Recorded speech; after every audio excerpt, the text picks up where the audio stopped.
Christopher, good to have you with us today. We've seen a lot of liquidity challenges, not forgetting lots of FX pressure going into the election. Even before the election, the past maybe 2 decades, we've seen a lot of pressure here. Just walk us through some of the prescriptions that might be handy for an incoming president.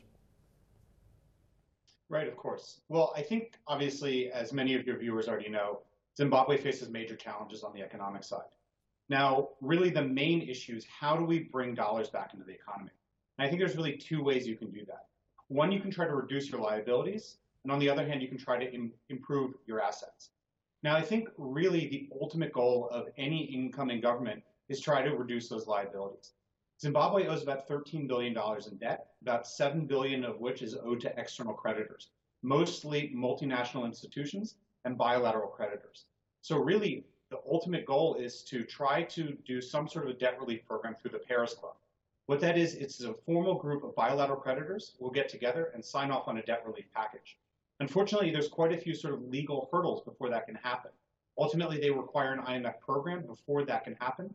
And before they're eligible for an IMF program, they'll be required to do a process called clearing their arrears with the World Bank.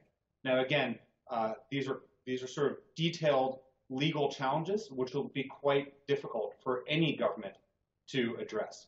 And then on the other hand, the main goal is to boost exports. If Zimbabwe could really take advantage of their agricultural and mining potential, boost their exports and start bringing dollars into the economy, that will really start trying to resolve the FX shortage that they've been facing over the last 20 years. How difficult is it going to be to win back in foreign investor confidence? And if you look in the last 20 years, what's happened? I mean, there were land seizures on this agricultural sector you're talking about, and also there was a 51% rule, black ownership for many businesses. That kind of feeling often lingers in the minds of foreign investors. If you were in the top seat in Zimbabwe, what would you do to turn that around? You're absolutely right. I think winning back the confidence of investors is going to be a major challenge for the country. And we shouldn't kid around. This is going to be an issue that will take multiple years to try and resolve.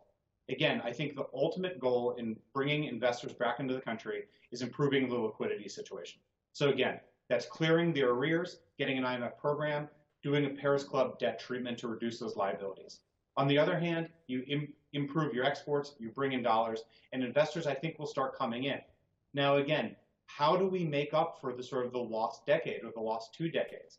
Again, that's the major challenge. Obviously, we've already seen improvements in the indigenization law, where we don't have that 51% ownership requirement for many industries across the country. That is still in place for the mining sector. And unfortunately, that's really one of the main areas where investors are looking to come in. But again, as long as the liquidity situation improves, I think we'll see investors willing to flock into the country. I think both ZANU-PF and MDC have done a very good job in the past few months, really trying to work on the sentiment of how the international community feels about the country. Now the question is, if we start seeing sufficiently free and fair elections, I think that does a lot to sort of allow Zimbabwe to re-engage with the international community.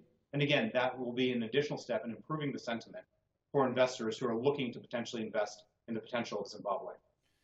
Now, if this is turn out to be a credible election, which there are signs that it may, there's a good chance that there'll be an IMF program if relations improve with the rest of the world. How difficult and harsh could that be? I mean, I remember when I was working there, we had something called ESAP, which was the structural adjustment policy. A lot of the cynics on the ground used to call it ever-suffering Africans in poverty, if I recall. And it was very unpopular, and it was eventually abandoned.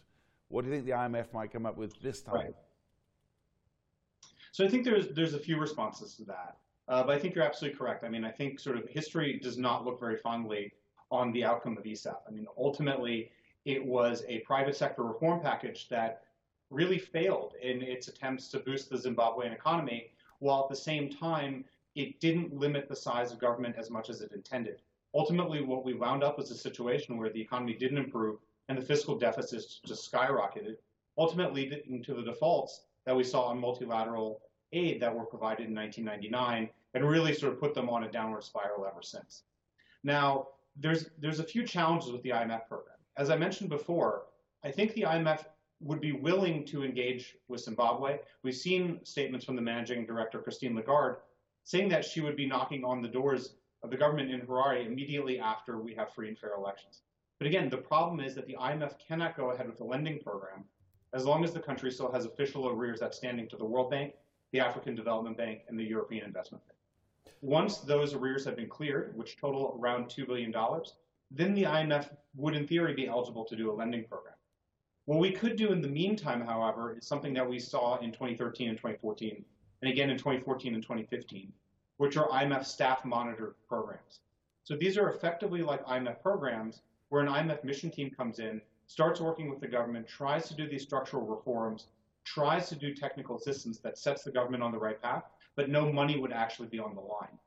Because that's the case, the program sort of by definition will not be as strict as if they were sort of an SBA or a precautionary loan, where the country really needs to follow very closely to the IMF prescription what's laid out for them in order to access these funds. So again, I think what we see in the short term is engagement with the international community through technical assistance. After those arrears have been cleared and we see a lending program, then we might have a stricter IMF program. Ultimately, what I think we see is trying to do reforms on boosting exports and reducing the size of government expenditure. It's really the fiscal deficit has been one of the major challenges for Zimbabwe, really over the last 30 or 40 years, and in particularly at the moment. Right, Christopher, let's talk about the possible trinity, where you do have independence of the central bank on one end, capital controls on the other, and a fixed FX regime. How essential is it for Zimbabwe going forward to have loose capital outflow as opposed to this policy that has been seen in the past few years where capital is, well, investors are not particularly allowed to repatriate many of their revenues? I think, again, that's really the biggest challenge. It's the liquidity concern in the country. I don't think we see a large inflow of dollars from investors into the country until they have the confidence that they're able to bring their money back out. Once that's the case, I think there's a lot of tremendous investment opportunities in the country that investors are already beginning to look at. But again, nobody wants to bring dollars into the country under the fear that their dollars are going to wind up being trapped there for 5, 10, 20 years. That's a situation that we've seen in the past. Now, obviously, the situation is improving. We're starting to see all the right signs from ZANU and MDC. We're seeing an attempt to re-engage with the international community. We see the understanding that really exports and the debt relief are the keys to fixing the FX shortage. Once those items can be in place, it really sort of sets the scenario for investors to start bringing in dollars. Once that happens, I think we wind up on an upward trajectory where we have sort of the self-fulfilling prophecy. More money comes in because it's easier to bring money out, and things really start improving. But again, unfortunately, there's quite a few sort of legal hurdles in terms of how we re-engage, how we get the IMF program, how we do the debt relief, while simultaneously trying to squeeze on the fiscal by doing fiscal consolidation and trying to boost exports at the same time. Now, the good news is obviously things are looking up. The election is bringing a tremendous amount of optimism, and I think investors are starting to take notice of that. So again, everything is starting to look up, but there's still quite a few challenges in the near term to how this is actually done in reality. And just while you're speaking of currency there, Christopher, is that in fact there's been a lot of talk in this election, we're going to get our currency back. Some of the Zimbabwean politicians are saying, people that say they're tired of using US dollars, it's a problem, there's a shortage. But I want to ask you as an expert, how easy or otherwise, or how difficult is it to get a currency back once you've abolished it? Yeah, that's an excellent question. And unfortunately, I don't think there's a very easy answer. If it really were that easy, I think we would have already seen it happen. The problem is the reason that we had dollarization in 2009 is really because we had massive hyperinflation throughout 2008. By switching to the dollar and providing that nominal anchor, that really brought down the official rate of inflation. Now, obviously, implied inflation across the country is still relatively high, albeit quite difficult to monitor. That being said, going back to a domestic fiat currency does provide some advantages. It allows the government to actually mint its own money and provide the amount of liquidity that's needed to really boost the economy and increase that velocity of money across the economy. The problem with that is that we likely wind up in a scenario that we had in 2009, which is what we specifically tried to avoid through dollarization, which is where we go back to hyperinflation, which has the potential to actually just cripple the domestic economy. So I think there isn't an easy path forward. I think ultimately what Zimbabwe needs to do is get to a situation where there's sufficient liquidity in the economy and people start having faith in the Reserve Bank and the government not minting money just in order to sort of close the fiscal deficits. Once that happens, I think Zimbabwe is very much in a position to really go back to their own currency. Unfortunately, again, I think we're a few years away from realistically seeing that. Christopher, very briefly before we let you go, one simple question.